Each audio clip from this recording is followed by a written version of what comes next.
Todd Merrill Studio represents 30 artists that make everything from fine to decorative arts, from flat art to functional furniture and lighting. Each artist works with a different material. Depending on what way you look at it, the colors shift dramatically. This is entirely inlaid marquetry with grass. And then he's pulling the wood apart and pouring resin into it to create the seat. I wanted to envision something that looked light and buoyant. It looks like it actually might be moving or taking off. Aaron Sullivan cast the sun from lava and then the moon from the beach in Hawaii. Sophie applies paper mache, gilt, all hand cast, decorating the moon.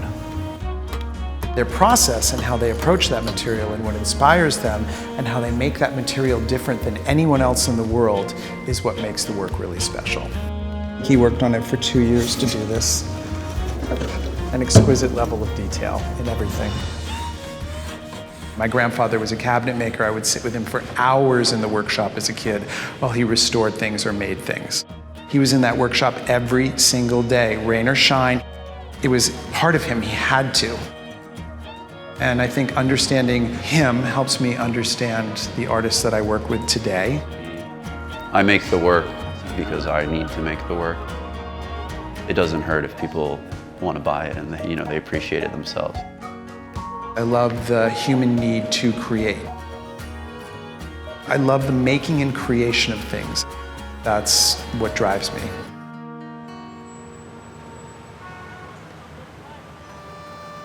Beauty for me comes from seeing the vision that the designer had.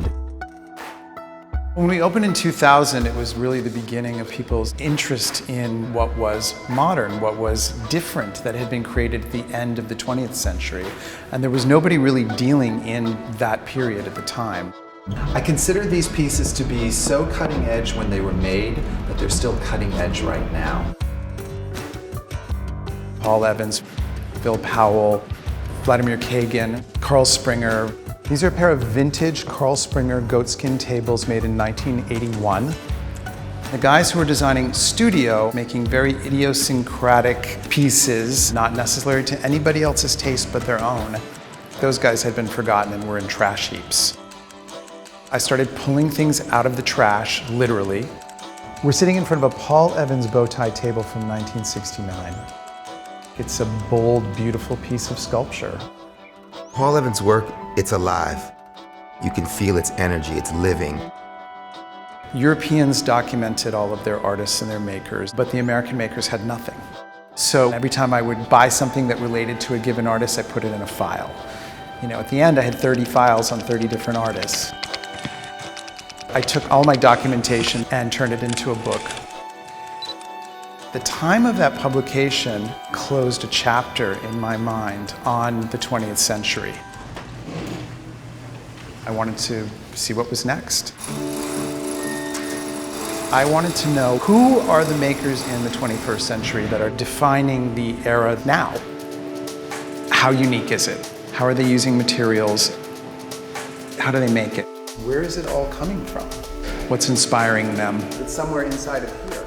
I see an artist who's brought me something that might be rough. It's very nascent, it's in its beginning stages. Is that a mistake? No, it's not a mistake. It's very conscious, but it's essentially drawing with the welder. I'm loving it. But I can see how it will grow. I did that and I haven't taken it any further. I think you definitely should be taking it further. Okay. That book of Todd's, that was the first time that I'd seen Paul Evans. This is very much what Evans was thinking as well. None of his welds were perfect. They were all against what the rule book is on welding. There's a brutality that Evans and Stefan have in common together. Every element of the table is worked. This represents Stefan's newest work. We got 2 tables in. There's 1 table left. The other one sold within 24 hours. And then this is the back. Yeah, split it right down the middle. Perfect. Okay, and then Mindy's catalog, what are we thinking about for her? The services that we provide the artists go way beyond a traditional white box gallery. We also offer the services of an agency. And so we're really representing their work, but we're also branding it, promoting it, advertising it. I always see something I love, and I always see something unique that I've never seen before. Todd has an incredible eye. Oh, that's really an amazing piece. We could use that in the entry. And is that a Paul Evans? We sell to the top architects and interior designers worldwide. He has impeccable taste and talent for finding new artists. Oh, that's incredible. He really sees something and he knows how to amplify it. It's like a rainbow. Like a rainbow, but then to incredible metallics. It's gotten more dramatic, more expressive, more bold. There are no rules. Thick, thin, misshapen, whatever. Todd always wants to push it a step further. We help edit and we steer, but I always want it to be the artist's vision.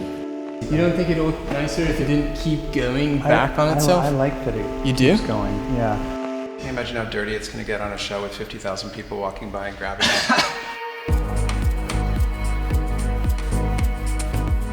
We do 8 to 12 international shows a year.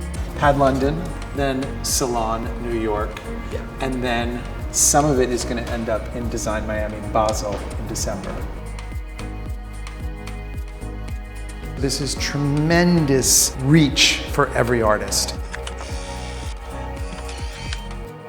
And sometimes before the public and before the trade. Molly Hatch is now in the Newark Museum, the High Museum, MFA Houston, and the Carnegie. BETH KATLEMAN, she's going to be in the permanent collection of RISD as well. Centre Pompidou has bought work, and the V&A has bought work.